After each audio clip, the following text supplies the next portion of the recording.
Samantala, antabayan na naman po ang mga balita mula sa iba't ibang rehiyon at lalawigan dito sa Pilipinas para sa ating regional news.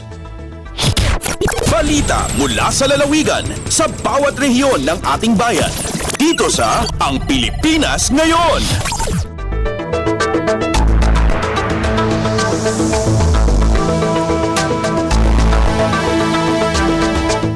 Dumako na tayo sa ating regional news. Unahin natin ang mga balita mula sa rehiyon ng Luzon.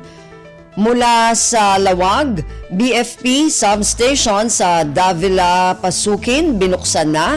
Kahandaan para sa BSKE, tiniyak ng PRO1, send-off ceremony para sa mga tauhan na magsisilbi sa eleksyon, idinaos.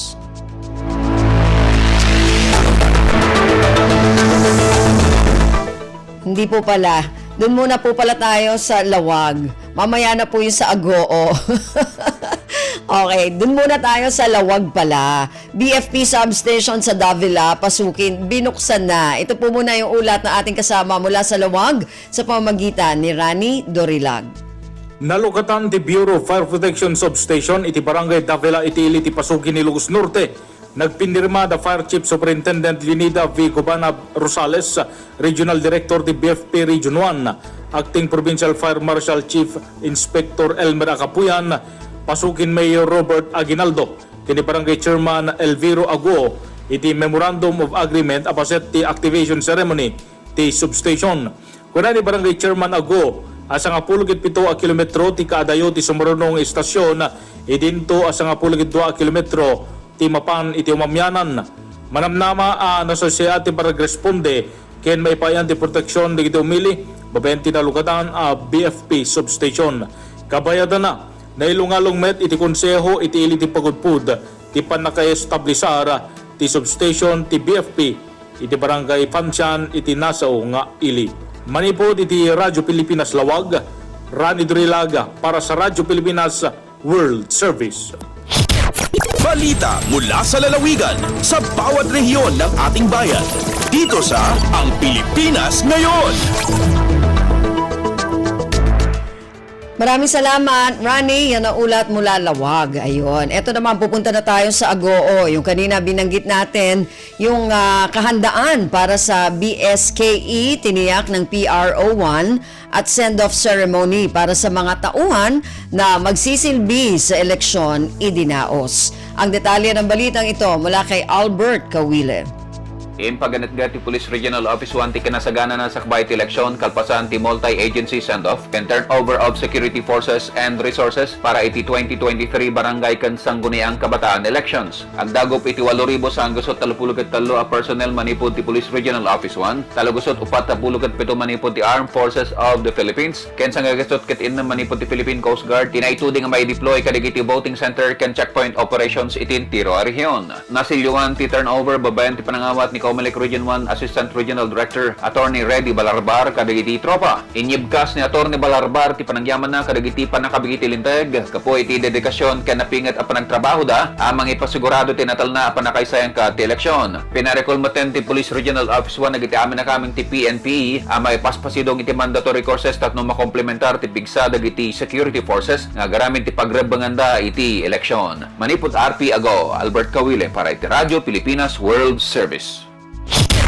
Balita mula sa lalawigan sa bawat rehiyon ng ating bayan. Dito sa Ang Pilipinas Ngayon.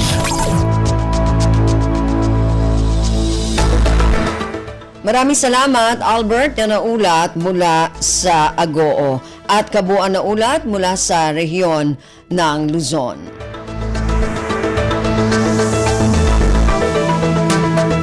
Dumako naman tayo ngayon sa rehiyon ng Kabisayaan mula sa Borongan. DILG Eastern Samar ipinagmalaki ang LGU Best Practices sa pagdiriwang ng 32nd Local Government Code Month. Ang detalye ng balitang ito mula kay Pen Pomida. Hapag selebrar 32nd Local Government Code Month yan nga bulan hit Oktubre, malipayon nga ginsumatan DILG Eastern Samar ang best practices han mga LGU nga dakan kontribusyon para han pag-uswag hit kada komunidad. Hapakighimang raw han Radyo Pilipinas, ginsabi ni Local Government Operations Officer Jerry Enriquez, igindadasig hitaen siya ang malampuson nga pagpatuman hit mga programa ug proyekto ha mga LGU nga nagresultahan pakakuhain pasidungog kon awards. Usahini ang Seal of Good Local Governance, kundi intulong nga LGUs ang nakasulod han national validation, ang bungtuhan kinapundan, artetsya ug sulat. Haylarom naman han Anti-Drug Abuse Council Performance Audit, ginawas ngan probinsya in moderate functional, ngan high functional in 20 nga mga local government unit. Subaybayani potential national awardee naman iton Borongan City. Kumuusay 13 component cities nationwide na hiupod ang Borongan para han 2023 National Subaybayani Awards. Tikang ha-RP Borongan inihipen pumida para ha Radio Pilipinas World Service. Balita mula sa lalawigan sa bawat rehiyon ng ating bayan. Dito sa Ang Pilipinas Ngayon. Maraming salamat, Pen. Yan ang ulat mula sa Borongan. Dumako naman tayo sa Sogod. HIV viral load machine ibinigay sa 5 ospital sa Eastern Visayas. Ang detalye ng balitang ito mula kay Jevic Epis. Isipagsuporta sa pagligon sa National HIV, AIDS ug STI Prevention and Control Program, ang Department of Health Eastern Visayas ming donate og kinatibuk ang 5 ka HIV viral load machine ngadto sa 5 ka strategic site sa tibok nga Rehiyon 8. Ang donasyon usalang kalakang sa pagpalapad sa access sa viral load testing para sa mga people living with HIV aron makahimo sa pagmonitor o pagdumala labi na sa pagtubag ngadto sa mga pasyente kabahin sa pagtambal.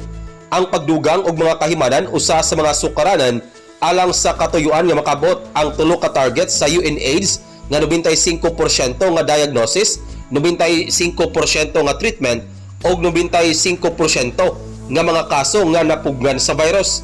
Apil sa mga nakadawat og equipment mao ang Leyte Provincial Hospital, Eastern Visayas Medical Center, Biliran Provincial Hospital, Northern Samar Provincial Hospital ug ang Samar Provincial Hospital.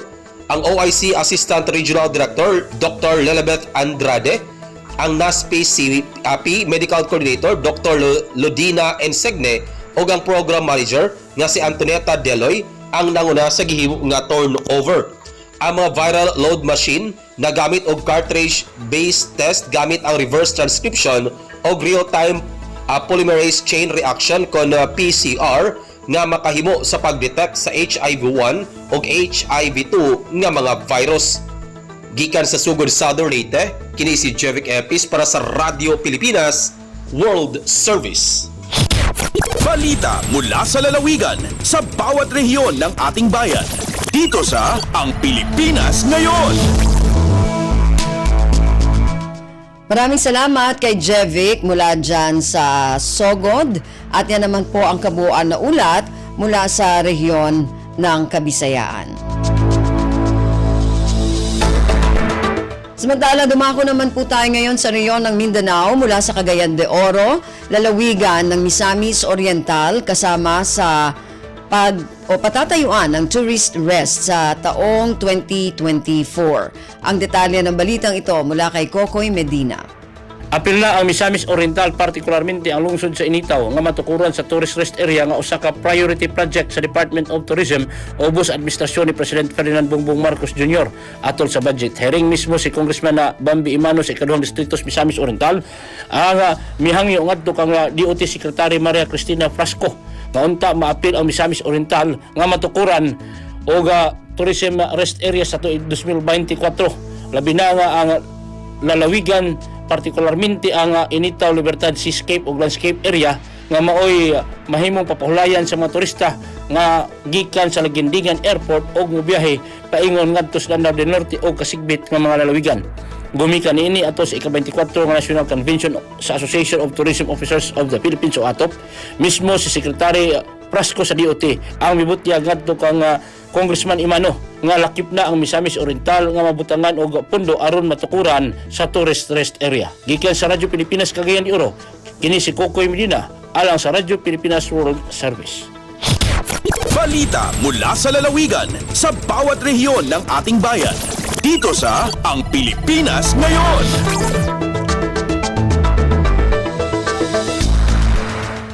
Maraming salamat, Kokoy. Yan ang ulat mula sa Cagayan de Oro. Dumako naman tayo sa Zamboanga, Comelec Region 9. Pinuri ang mga kandidato ng BSKE 2023 sa patuloy na pagsunod sa mga panuntunan ng kanilang tanggapan. Ang detalye ng balitang ito mula kay Bless Eboyan.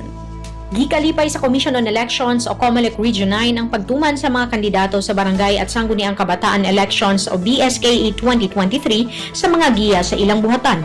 Kinihuman nga naobserbahan sa COMELEC nga hapsay ug nahimutang sa saktong lugar ang mga campaign material sa mga kalsada. Nahiskutan kini sa nahitabong Second Command Conference sa Zamboanga del Norte Joint Security Command Center ug dungan sa gilunsad nga Provincial Committee on Kontrabigay sa Zamboanga del Norte Convention and Exhibition Center. Mitambong sa conference ang mga miyembros sa Philippine National Police o PNP, Philippine Army, Department of Education o DepEd, COMELEC ug uban pa. Matud pa ni Regional Executive Director sa COMELEC 9 nga si Attorney Wilfred J. Balisado, ila usab na obserbahan nga limpyo ang palibot sa mga kalsada samot na ang pagbutang sa mga posters ug nabag-o na ang pamaagi karon tungod kay mutuo na ang mga kandidato sa ilang pamaagi. Gibutyag usab ni Attorney Balisado nga sa Region 9 adunay 27 ka mga nahatagan og show cause order ug na-disqualify para sa BSKE 2023. Gikan diri sa Radyo Pilipinas Zamboanga, kini si Bless Iboyan para sa Radyo Pilipinas World Service. Balita mula sa lalawigan sa bawat rehiyon ng ating bayan. Dito sa Ang Pilipinas Ngayon. Maraming salamat, Bless. Yan ang ulat mula sa Zamboanga. Samantala, dumako naman tayo sa Iligan, Department of Trade and Industry sa Lanao del Norte. Nagsagawa ng isang info session kaugnay sa Philippine Creatives Industries Development Act sa lungsod ng Iligan. Ang detalye ng balitang ito mula kay Alwidad Bashir. Ang Department of Trade and Industry Lanao del Norte ni paygayon og info session bahin sa Philippine Creative Industry Development Act o Republic Act 11904 og mga importanteng giskutanan bahin sa intellectual property protection and incentives for creatives sa Robinson's Place, Iligan, tubod Iligan City. Usa sa mga resource speakers sa maong programa, mao ang Chief of the Board of Investments gikan sa Region 10, Lourdes Ellen Cionisala. Yang ipasabot ang laing-laing benepisyo sa mga negosyo nga narehistro sa ahensya o ang mga pribilehiyo nga makuha sa mga kwalipikadong negosyante nga adunay negosyo sa nasod o sa gawas sa nasod. Giyatagan niya og gibugaton ang mga insentibo nga makuha sa mga mamumuhunan sa mga dakong proyekto sa gobyerno. Lakip na ang pagpaubos sa buwis sa ilang tagsa-tagsa nga mga negosyo. Dugang pa ni Chief Cionisala kini nga mga insentibong gihatag sa mga ngayan kanila nga mga tigpahumunan sa atong katilingban labi na sa atong mga lokalidad. Kini nga programa nakaangkla sa paghandom sa business, ICT, SNT ug Cooperative Month karong adlaw sa bulan sa Oktubre sa tibok nasod. Ang mga aktibidad ug programa nagiandam sa mga nagtinabangay na ahensya sa gobyerno lakip na ang City Government of Iligan sa paghandom sa business, ICT, Science and Technology ug Cooperative Month gitawag nga Garbo Iligan City ug Lanao del Norte. Gikan sa RP Iligan, Alwidad Bashir para sa Radyo Pilipinas World Service. Balita mula sa lalawigan sa bawat rehiyon ng ating bayan. Dito sa Ang Pilipinas Ngayon.